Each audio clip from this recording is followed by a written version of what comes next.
하나님 말씀은 성경 제일 먼저 있는 창세기 12장 1절부터 9절까지 봉독합니다. 여호와께서 아브라함에게 이르시되 너는 너의 고향과 친척과 아버지의 집을 떠나 내가 네게 보여줄 땅으로 가라. 내가 너로 큰 민족을 이루고 네게 복을 주어 네 이름을 창대하게 하리니 너는 복이 될지라. 너를 축복하는 자에게는 내가 복을 내리고 너를 저주하는 자에게는 내가 저주하리니 땅의 모든 족속이 너로 말미암아 복을 얻을 것이라 하신지라. 이 아브라함이 여호와의 말씀을 따라갔고 롯도 그와 함께 갔으며 아브라함이 하란을 떠날 때 75세였더라.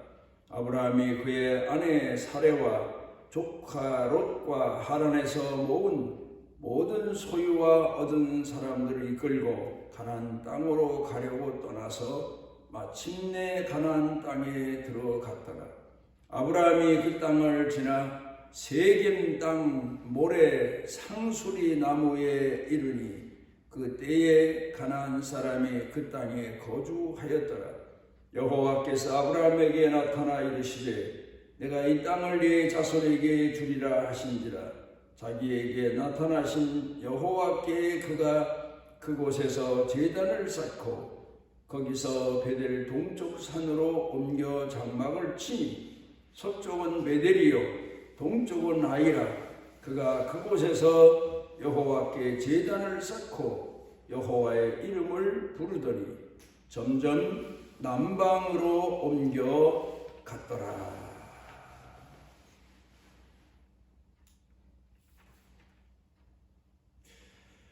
요즘에 와서 자신에게 내가 되묻는 중요한 내용이 어떤 삶이 진정한 복된 삶이냐 하는 문제입니다. 어떻게 사는 것이 진정 바른 삶이고 복된 삶이고 또 우리 성도들이 가장 목적 삼고 있는 하나님을 기쁘시게 하는 삶일까? 이런 생각을 해봅니다. 젊었을 때에도 스스로 내가 어떻게 하면 하나님을 기쁘시게 할까? 나를 향하신 하나님의 뜻을 이룰까? 인간에게 있어서 가장 중요한 진정한 복이 무엇일까? 이런 문제를 생각해 보기도 했지만 나이가 들면서는 더더욱 이제 남은 생을 어디다 투자할 것인가, 어떻게 살 것인가, 그리고 나를 향하신 하나님의 뜻을 마지막까지 이루며 어떻게 순종할 것인가, 이런 문제들을 돌이켜 생각해 봅니다. 그러면서 내 주변 사람들을 돌아보기도 하며 누가 진정 복된 사람일까, 이런 생각을 해보게 됩니다. 오늘 성경 본문 말씀 가운데에는 하나님께서 부르신 아브라함에게 내가 복의 근원이 될지라. 너로 인하여 천하 만민이 복을 받을지니라. 그렇게 말씀하셨습니다. 내 자신이 복이 되고 내 자신의 삶과 생애가 복의 씨앗이 된다. 이제 그런 말씀입니다. 우리가 살면서 복이란 말을 많이 듣기도 하고 사용하기도 합니다. 우리 한국 사람들은 특별히 설 때가 되면 추석 명절도 있고 또 신년 초 구정이라고 하는 설날도 있는데 특별히 설날 때가 되면 옛날 우리 어른들은 초하루부터 보름까지 만나는 사람에게마다 복을 빌어주는 그런 전통적인 풍습을 가지고 있습니다. 복 받아라, 복 받으세요, 강건하세요. 이런 복을 서로가 인사와 함께 비는 그런 풍속이 있습니다. 우리 조상들도 복에 대한 그런 아주 폭넓은 개념을 가지고 있습니다. 특별히 우리 조상들이 흔히 말했던 복을 돌이켜보면 5복, 5가지의 복을 중시했습니다. 먼저는 오래 사는 것, 그 다음에 두 번째로는 부자 되고, 또 오늘로 말하면 출세해 사는 것, 그런 걸 복이다 그랬고, 세 번째 가서는 건강이 복이다 그랬습니다. 그런데 네 번째와 다섯 번째를 돌이켜보면 의미가 깊습니다. 유호덕이다. 사람은 덕이 있어야 된다. 그게 복이다. 그래요. 어떤 사람 보면 오래 살고 돈도 많고 건강하기도 한데 도무지 덕이 없어서 주변 사람들로부터 원성을 사는 그런 사람도 없잖아 있습니다. 그 다음에 마지막 다섯 번째 복을 고정명이다. 잘 죽는 거다. 이제 그런 얘기를 하고 있습니다. 그런데 이런 5가지의 복에 대한 내용을 돌이켜 생각해 보면서 우리 조상들은 전례적으로 참 귀한 전통을 가지고 있었구나.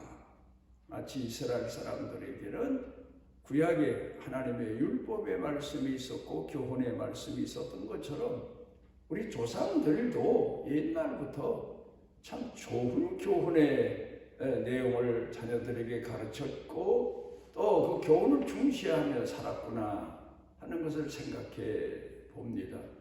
어찌 보면 우리 조상들이 가졌던 예법은 레위기법처럼 물론 이스라엘 사람들에게 하나님이 계시해서 주신 계명의 내용과는 다르지만 그래도 어느 정도는 그 계명에 가까운 이제 그런 교훈들을 가지고 사셨습니다.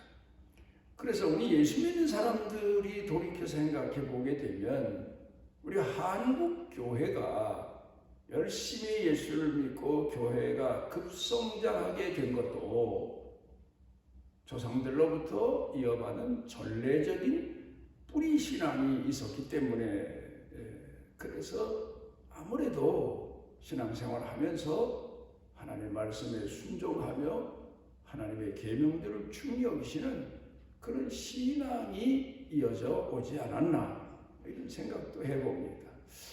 예수 믿는 사람에게 있어서 가장 귀한 복이 뭘까? 2가지겠죠. 하나는 열심히 하나님의 말씀에 순종하는 것, 그 다음에 마지막 잘 죽는 것. 어떻게 죽는 것이 잘 죽는 것일까?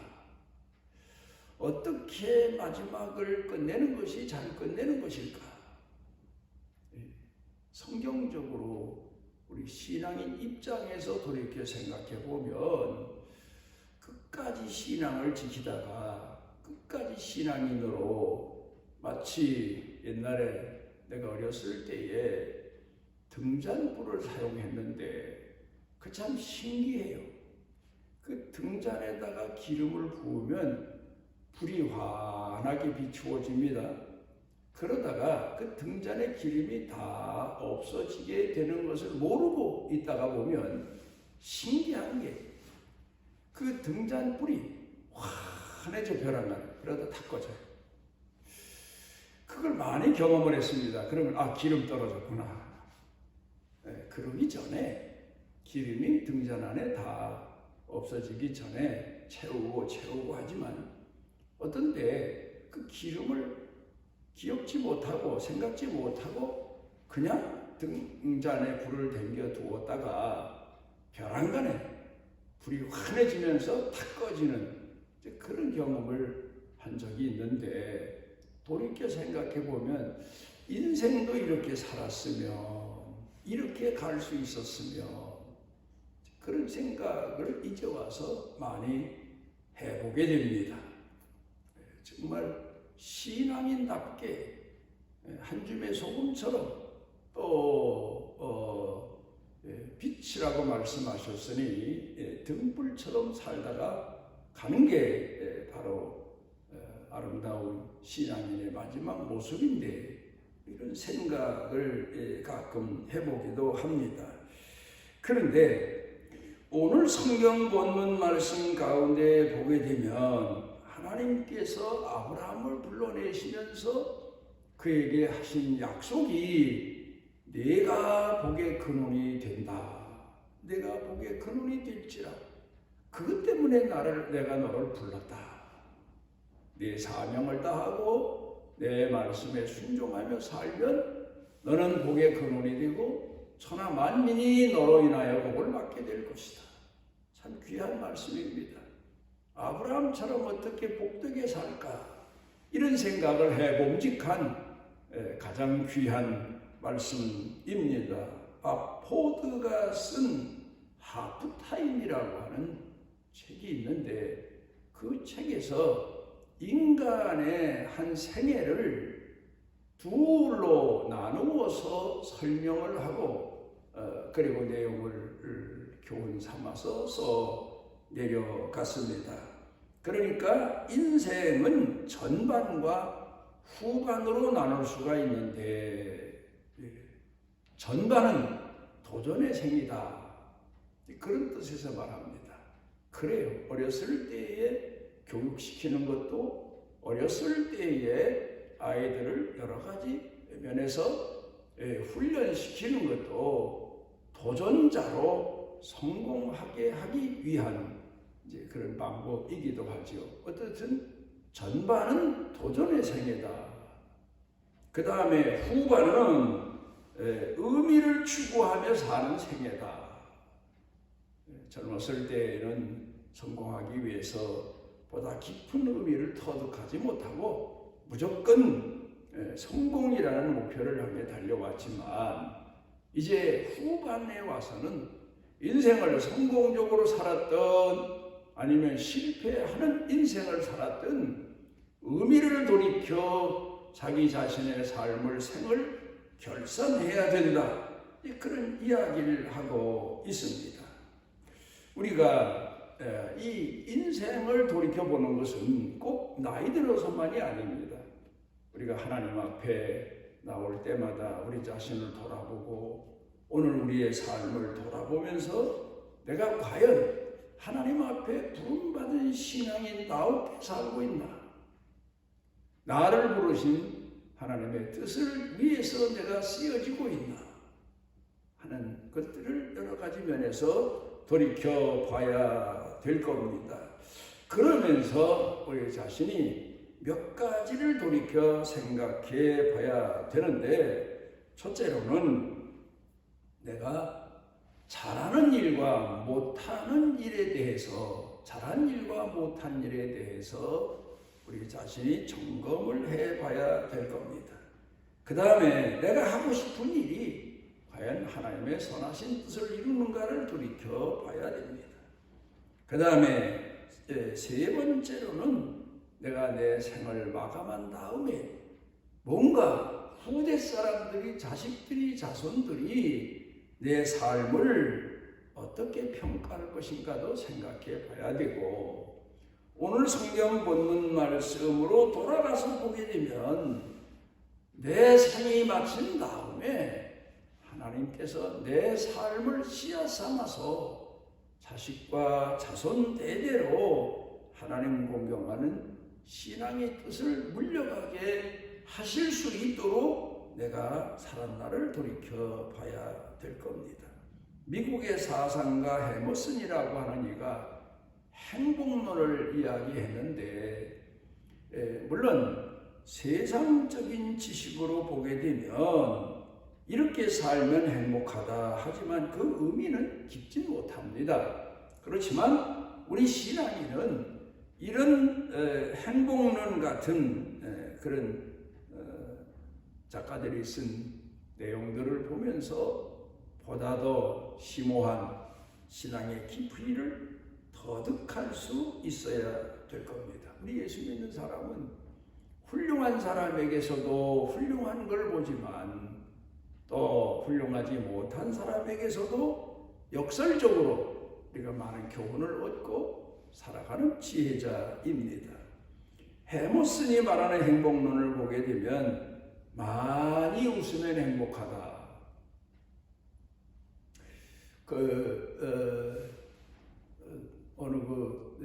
다니면서 보니까 문구를 써서 붙였는데 뭐라고 썼는가 하면 좋은 일이 있어서 웃는 게 아니고 많이 웃어서 좋은 일이 온다. 그런 표도 어느 곳에 써 붙였더라고요. 그런데 많이 웃는다. 하다못해 코미디언을 통해서 웃는 것도 정신 건강에 좋다. 여러 가지 얘기를 하지만 이 의미는 사람이 웃을 수 있는 근원이 뭐냐 하는 겁니다. 그건 바로 감사입니다. 감사. 웃는다는 것보다는 보람, 의미. 그게 사람으로 하여금 행복하게 하는 시작이다. 이렇게 볼 수가 있겠지요. 범사에 매사에 감사한 마음으로 출발하는 것. 그 다음에 현명한 사람들은 사람들에게 존경을 받아야 된다. 그렇게 말합니다. 존경받도록 사는 것, 인정받도록 사는 것. 그 다음에 세 번째로는 나이가 들게 되면 내가 자식을 사랑하는 게 아니고 자식들로부터 사랑받는 거다. 그게 바로 자신에게 있어서 행복이다. 그렇게 말합니다. 물론 자식을 사랑하는 마음 그 자체가 행복이고 사랑의 응답을 받는 그 자체가 더 큰 행복이다. 그런 의미가 될 겁니다. 그 다음에 다른 사람에게서 최선을 발견하는 것. 젊었을 때에는 세상을 유심히 보고 세상을 확실히 관찰해 보기 위해서 사람들의 장단점을 발견하지만 나이가 들게 되면 그 사람의 허물은 다 덮고 좋은 점만 볼 줄 아는 그런 마음을 가져야 된다. 그게 바로 행복이다. 이렇게 말하고 있습니다. 오늘 성경 본문 말씀으로 다시 돌아가 봅니다. 아브라함에게 있어서 중요한 신앙 세 가지가 있습니다. 첫 번째로는 버리는 단계입니다. 버릴 것을 버려야 됩니다. 버릴 것을 못 버리면 바로 못 버리는 한계만큼 기간만큼 그 자신의 삶에 손해가 되는 거지요. 내 고향 본토 친족 아비집을 버리고 떠나라. 아브라함은 그 말씀에 순종했습니다. 그 다음에 보면은 하나님 말씀에 순종하는 신앙입니다. 약속에 순종하는 신앙. 끝까지 약속에 순종하려고 발버둥치고 노력했던 것을 보게 됩니다. 그 다음에 아브라함의 순종의 신앙 중에서 정말 중요한 것이 자기 삶을 생을 하나님의 말씀에 투자했다는 겁니다.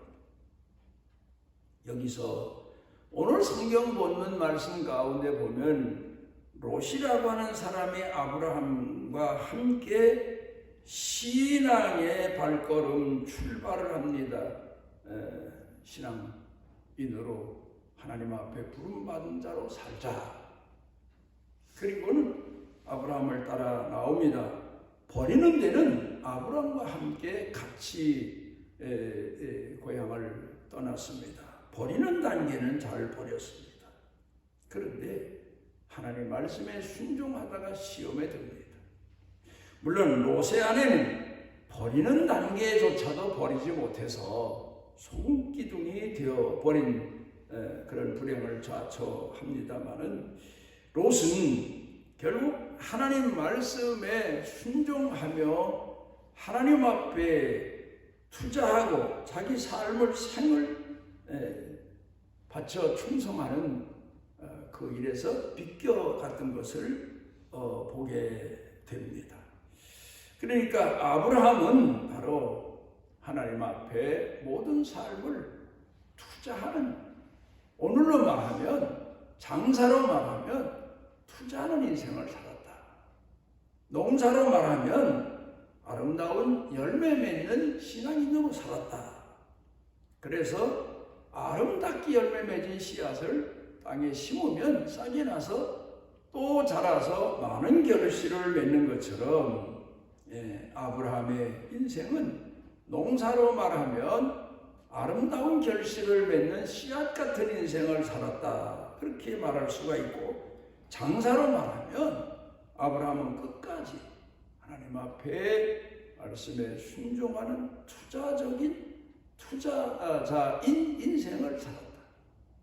우리가 근간의 산업 사회를 살다 보면 어디다 무엇을 투자할 것인가 하는 것에 대해서 우리가 많이 생각을 해보게 되고 고민을 하게 됩니다. 어떤 주식에 투자할까? 내 삶을 어떤 분야에 투자할까? 내 시간들을, 내 정열을, 내 가진 소유를 어디다 투자할 것인가? 그걸 많이 고민하고, 투자 잘한 사람은 부의 축복을 누리지만 투자를 잘못하면 그 있는 것조차도 다 잃어버리는 그런 불행을 자처하는 것을 보게 됩니다.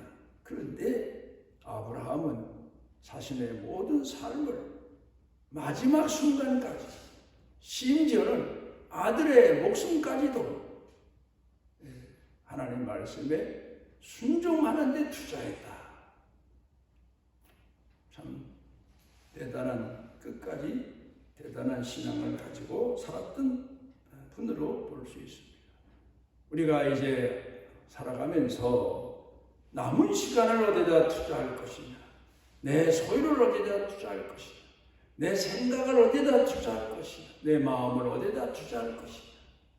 바로 아브라함은 자신을 향하신 복의 근원이 되고, 또 그리고 만민이 자신을 통해서 복을 받게 하는 그런 삶에 전부를 투자했기 때문에 하나님은 그를 통해서 오늘까지도 영광을 받으시고, 아브라함의 믿음이 온 세계 복음이 전파되는 곳마다 전해져 오고 있습니다. 우리도 오늘 하나님 앞에서 가장 귀한 복이 뭐냐? 하나님이 버리라는 것을 버리는 것. 두 번째, 하나님 말씀에 이해가 안 가도 순종하고 보는 겁니다. 우리가 현대인들은 너무 약삭빨라서 이해가 되는 것은 순종하고 이득이 되는 건 순종하지만 손해 나는 것, 이해가 안 되는 건 한 발자국도 발걸음을 옮겨 순종하지 않습니다. 그러나 우리 인간은 얼마나 무지하고 어리석고 연약합니까? 그러나 위대하신 하나님의 말씀을 쉽사리 우리가 이해하고 그 말씀의 의미를 터득하기는 쉽지가 않습니다. 그래서 무디가 말한 것처럼 이해가 안 되면 순종해라. 그러면 이해가 된다. 순종하게 되면 이해도 되고 의미도 깨닫게 되고 하나님 말씀에 감사하는 신앙인이 된다는 것을 말하고 있습니다. 그래서 우리 인간은 어리석기 짝이 없습니다. 그러나 하나님은 창조주 하나님이시죠. 그러므로 우리가 이해되고 마음이 가는 것만 하나님 앞에 순종하고 충성하는 신앙이 아니라 이해가 안 가고 또 감정적으로 그 말씀이 부담이 돼도 나를 쳐서 복종케 하며 그 말씀에 순종자가 되어야 됩니다. 롯의 문제가 뭡니까? 이해가 안 되고 이득이 안 되는 것, 순종할 수 없다는 태도를 가졌다가 모든 것을 다 잃어버리는 불행을 초래하게 됩니다. 그런데 아브라함은 모리아산에 올라가서 아들을 제물로 바치라고 하시는 이해가 도무지 안 되는 하나님의 말씀에도 순종해서 진정 하나님 앞에 부활의 신앙까지도 깨닫게 됐고, 또 그 신앙의 세계도 알게 됐고, 그 축복도 받게 됐고, 또 자신과 자신 후대들이 복의 중심에 서서 이 세상을 살아가는 복을 유산으로 물려줄 수가 있었습니다. 오늘도 우리는 아브라함처럼 우리가 복의 근원이 되고, 또 우리로 인하여 우리 주변 사람들이 진정한 복을 같이 받는 그런 축복의 사람으로 하나님 말씀에 순종해서 하나님 앞에 희생과 헌신의 신앙으로 살아서 우리 생활 다하는 축복이 있게 되시기를 바랍니다. 우리를 진정으로 사랑하셔서 우리를 부르시고 우리의 선한 목자가 되셔서 가르치시고 이끄시고 훈련시키시고 연단시키시고 실패할 수밖에 없는 우리 생을 성공하도록 축복하시고 만인 앞에서 등불이 되게 하시고 소금이 되게 하시는 우리 주, 우리 아버지 하나님께 감사를 드립니다. 우리도 아브라함처럼 하나님 앞에 부름받아 오늘의 삶을 살고 있사오니 우리 생이 다하는 순간까지 아브라함처럼 순종의 신앙으로 살아서 하나님의 선하신 뜻을 이루어가는 복을 누리게 하옵소서.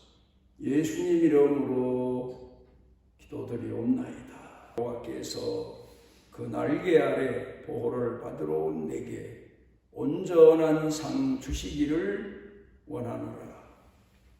아브라함을 부르시고 아브라함과 동행하신 우리 주 예수 그리스도의 무한하신 은혜와 오늘도 그 자녀들을 택하신 백성들에게 복의 근원이 되도록 함께 하시고 은총 내려주시는 아버지 하나님의 만극하신 사랑과 내재하셔서 가르치시고 깨닫게 하시고 세상을 향하다가도 돌이켜 하나님을 향하여 오게 하시는 성령님의 능력의 은총이 사랑하는 자녀들 머리 위에 영육간에 사는 삶과 생애 중에 온 교회 중에 넘치고 넘치도록 함께 하시기를 축원하옵소서.